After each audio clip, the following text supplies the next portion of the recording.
The Witch of Hollow Hill. In the heart of the forgotten land of Elderglin stood a withered house atop Hollow Hill.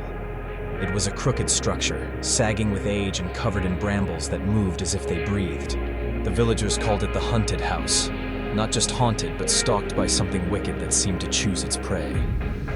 Centuries ago, beneath a moonless sky, a child was born within that house. Her name was Elira.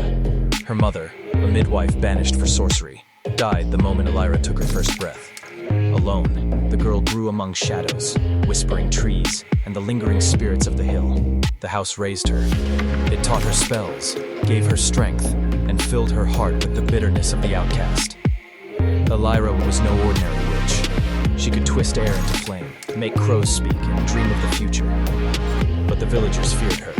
When crops failed, they blamed her. When children fell ill, they whispered her name with hatred.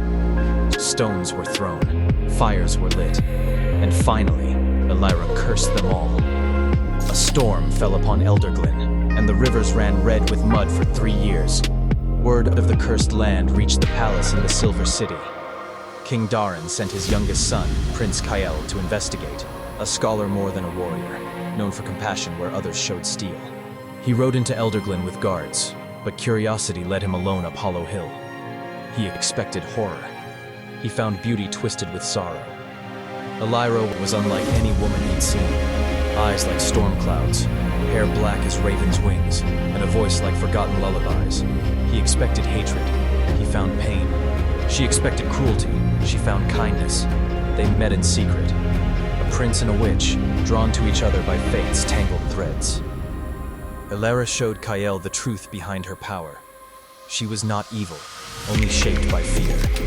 And he, burdened by a kingdom that feared magic, began to believe she could be a bridge between worlds. But fate is cruel to those who love across divides. The high priest of the kingdom learned of their trysts and branded Elira a temptress sent by demons. A great hunt was ordered. The house on Hollow Hill burned, and Kael was taken back in chains for treason. Elira survived. Fire could not kill what was born in shadow. Heartbroken and furious, she descended upon the Silver City in a storm of magic, demanding Kael's release. Lightning split the sky. Statues wept blood. The people begged the king to give her what she wanted, and Kael, seeing the world not ready for peace, made a final plea to her in the palace ruins.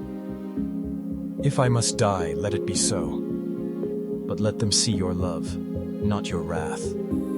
Tears fell from her eyes, the first she'd shed in years. With a broken heart and a soul too full of power, Elira vanished into the wind, leaving only his body and a single raven feather. Legends say she still lives, watching from the trees, waiting for a world that will not fear her kind. And in the dead of night, if you climb Hollow Hill, you may hear her whisper in the wind. Love was my magic, fear was theirs.